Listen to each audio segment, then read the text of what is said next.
কোরআন কারীমের সূরা আরাফ আয়াত 175, 176 এই আয়াতগুলিতে প্রাচীন যুগের একজন লোকের কথা উদাহরণসহ বর্ণনা করা হয়েছে আমাদের উপদেশের জন্য।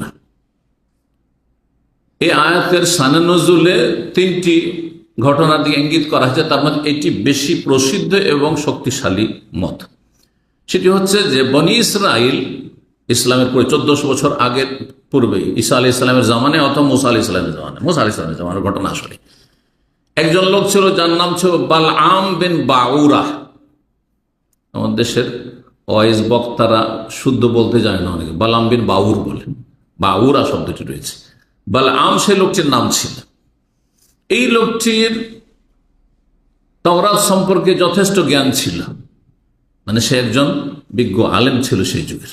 জি, আর সেই ব্যক্তি বেশ আমলওয়ালা লোক ছিল, এক সময় ভালো মানুষ ছিল, কিন্তু হঠাৎ করে সে বিভ্রান্তির শিকার হয়ে গেল, পাপে জড়িয়ে গেল। পাপে যখন জড়িয়ে গেল, দুনিয়া এমন দুনিয়ার মোহ তাকে ধরলো, দুনিয়ার লোভ লালসা আসক্তি তাকে গ্রাস করলো যে সে একেবারে বিভ্রান্ত হয়ে গেল আর ধর্মকর্ম সব ছেড়ে বেদিন হয়ে গেল।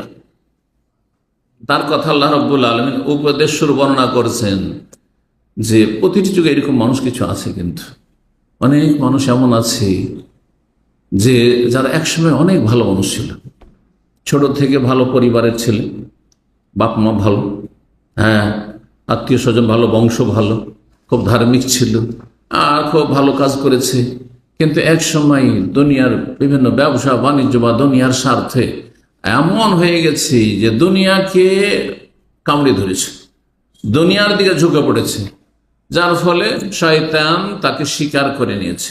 রব্বুল আলামিন বলছেন ওয়াতলু আলাইহিম নাবা আল্লাযী আতাইনাহু আয়াতিনা। হে নবী মুহাম্মদ সাল্লাল্লাহু আলাইহি ওয়াসাল্লাম, তুমি তোমার সাহাবায়ে কেরামদেরকে, সাথী সঙ্গীদেরকে পড়ে শোনাও ওই ব্যক্তির কাহিনী, নাবাউল্লাযী আতাইনা, ওয়াতলু আলাইহিম নাবা আল্লাযী আতাইনা আয়াতিনা। আমি তাকে আমার আয়াত দিয়েছিলাম, তাওরাতের আয়াত, তাওরাতের বিধিবিধান তাকে দিয়েছিলাম, তাওরাতের জ্ঞান দিয়েছিলাম।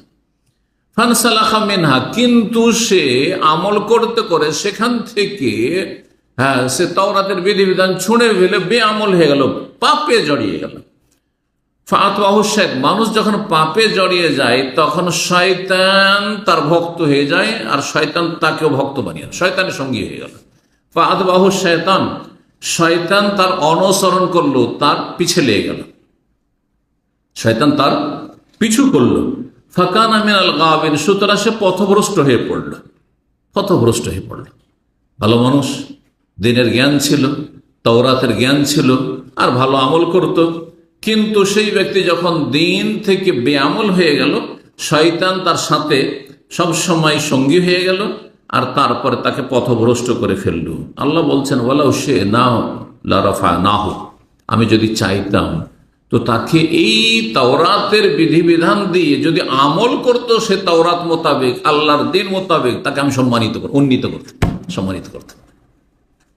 আল্লাহর কিতাব দিয়ে আল্লাহ মানুষকে সম্মানিত করেন, কিছু মানুষকে সম্মানিত করেন, কিছু মানুষকে লাঞ্ছিত করেন। এ মর্মে একটি হাদিস রয়েছে, সহিহ বুখারী হাদিস রয়েছে, রাসূলুল্লাহ সাল্লাল্লাহু আলাইহি ওয়াসাল্লাম বলছেন ইন্নাল্লাহা ইয়ারফাউ বিহাযাল কিতাবে আকওয়ামান, সহিহ মুসলিমে রয়েছে, ইন্নাল্লাহা ইয়ারফাউ বিহাযাল কিতাবে আকওয়ামান, আল্লাহ রাব্বুল এই কিতাব কোরআনে কারীম দ্বারা বহু জাত, আকওয়াম কওমের বহু বচন, বহু জাতিকে, বহু বংশকে যুগে যুগে কি করেছেন, ইয়ারফাউ সম্মানিত করেছেন, উপরে উঠিয়েছেন।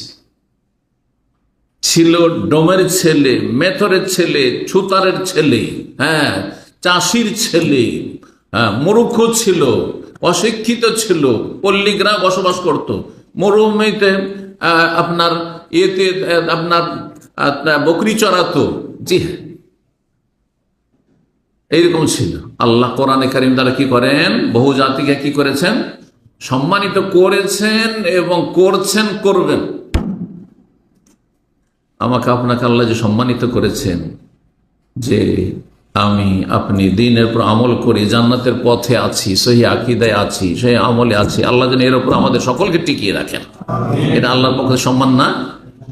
আর তারপরে যদি আপনার এলেম দ্বারা নিজে উপকৃত হচ্ছেন, আপনার পরিবারও উপকৃত হচ্ছে, আর আপনার জাতি উপকৃত হচ্ছে, তাহলে এটা আল্লাহ সম্মান দিলেন না?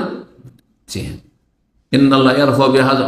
বহু এমন ব্যক্তি যাদের কেউ চিনত না, তারা মুসলিম শাসক হয়েছে 1400 বছর ইতিহাস। দুনিয়ার ক্ষেত্রে সম্মান, দিনের ক্ষেত্রে তো সম্মান আছে, আলেম ওলামাদের সম্মান, আইম্মায়ে কেরামদের সম্মান। আপনি সারা পৃথিবীর যেখানকারই মানুষ হন না কেন, যে কোনো ভাষাভাষী হন না কেন, আইম্মা মুহাদ্দিসিন ফুকাহাদেরকে চিনছেন না? আবু হানিফাকে চিনছেন, শাফিকে চিনছেন, মালিককে চিনছেন, আহমদকে চিনছেন, ইমাম বুখারী, মুসলিম, আবু দাউদ, নাসাই, তিরমিজি, ইবনে মাজাহ সব চিনছেন আপনি। হ্যাঁ, অথচ কোথাকার আপনি বলতে পারবেন না হয়তো যে কোথায় বাড়ি তাদের ছিল, নামটা ভালো করে ঠিক করে হয়তো বলতে পারবেন না, কিন্তু নাম আসলেই আপনি নিজে বলেন অথবা আপনার সামনে তার নাম উচ্চারণ করে রাহেমাহুল্লাহ, রহমতুল্লাহ আলাইহি বলছেন, আপনি আল্লাহ কিভাবে সম্মানিত করেছেন, কিভাবে সম্মানিত করেছেন। কোরআন দ্বারা বহু জাতিকে আল্লাহ সম্মানিত করেছেন, করছেন, করবেন। ওয়াযাউ বিহি আখারিন, আর বহু জাতিকে আল্লাহ লাঞ্ছিত করেছেন, করছেন আর করবেন। যারা কোরআনের বাস্তবায়ন করবে, জীবনে কোরআনের জ্ঞান অর্জন করবে, আমল করবে, সেদিকে আহ্বান করবে, সেই রকমের পরিবার গঠন করবে, আল্লাহ তাদেরকে সম্মানিত করবেন, করেছেন। আর যারা কোরআন শিখলো না, আমলও করলো না, তার আল্লাহ কি সম্বোধন করে তাও জানলো না, হুকুম হাকামও জানলো না, বিধি নিষেধও জানলো না, আর কোরআনের খাদেমের দলে সামিল হলো না, কোরআনের বাস্তবায়ন করলো না, কোরআনী জীবন নিজেও গড়লো না, নিজের পরিবারকে কোরআনের আলোকে গড়লো না, ছেলে মেয়েদেরকে কোরআনের আলোকে মানুষ করলো না, এদেরকে আল্লাহ লাঞ্ছিত করেছেন যুগে যুগে, আর করবেন আর করছেন। কোরআনের প্রতি যারা ঈমান না নিয়ে এসছে আল্লাহ লাঞ্ছিত করেননি? আবু জাহাল, আবু লাহাব, উতবা, শাইবা, রাবিয়া, এরা মক্কার বড় বড় নেতা ছিলেন, এরা প্রধান ছিল, সবচেয়ে পবিত্র জায়গায় এরা প্রধান ছিল এক সময়।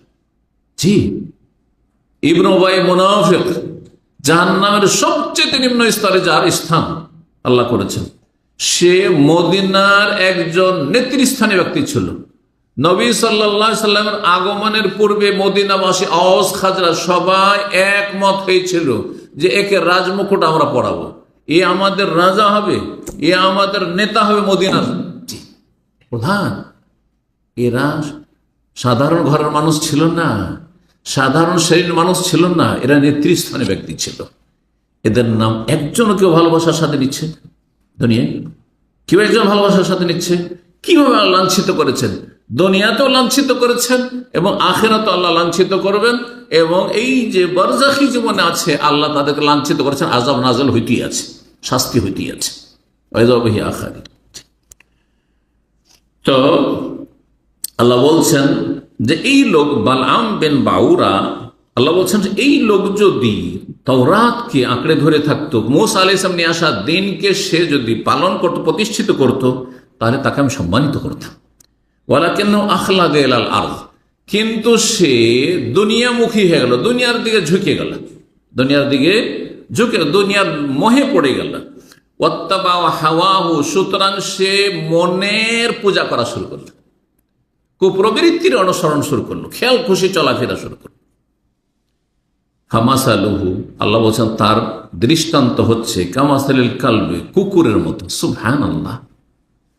যে একজন তাওরাতের জ্ঞানী, সেই যুগের আলেম যে বেআমল, ভালো করে শুনে রাখেন, আজকের ওই সব আলেম আর হাফেজ কারীদেরকে বলছি, যারা আমল করেন না, যাদের ফরজ ঠিক নেই, যারা কোরআন মুখস্থ করে ভুলে গেছেন। হ্যাঁ, কোরআন আপনি শিখেছেন কিন্তু কাউকে শিখালেন না, আমল করলেন না। কোরআনের বিধিনিষেধ আপনি জেনেছেন, জানা ফরজ, এই ফরজ হয়তো আদায় করেছেন, অথবা সেটিও করলেন না আপনি, অথচ জন্মসূত্রে মুসলিম এই নিয়ামত আল্লাহ আপনাকে বাপ মায়ের ওসিলাতে সূত্রে দিয়ে দিয়েছিল। এর উদাহরণ হচ্ছে এই লোকটির যে বেআমল, তাওরাত আমল করলো না, দুনিয়ামুখী হয়ে গেল, পাপে লিপ্ত হয়ে গেল, তার উদাহরণ হচ্ছে কুকুরের মতো। কুকুরের অবস্থার সাথে ধরুন আল্লাহ করেছেন, কুকুর কেমন বলছে ইন তাহমেল আলিহি আলহাস আওতাতরকুহি আলহাস। হামালা ইয়াহমেল মানে কোনো কিছু তার উপরে বোঝা চাপানো হয়, আর হামালা ইয়াহমেল মানে তাড়ানো হয়, হামলা করা হয়। বলেন বাংলাতে হামলা করা, অমুক উমরা হামলা করেছে, শব্দটি কিন্তু আরবি শব্দ। এই হামালা ইয়াহমেল থেকে হামলা করা, আক্রমণ করা।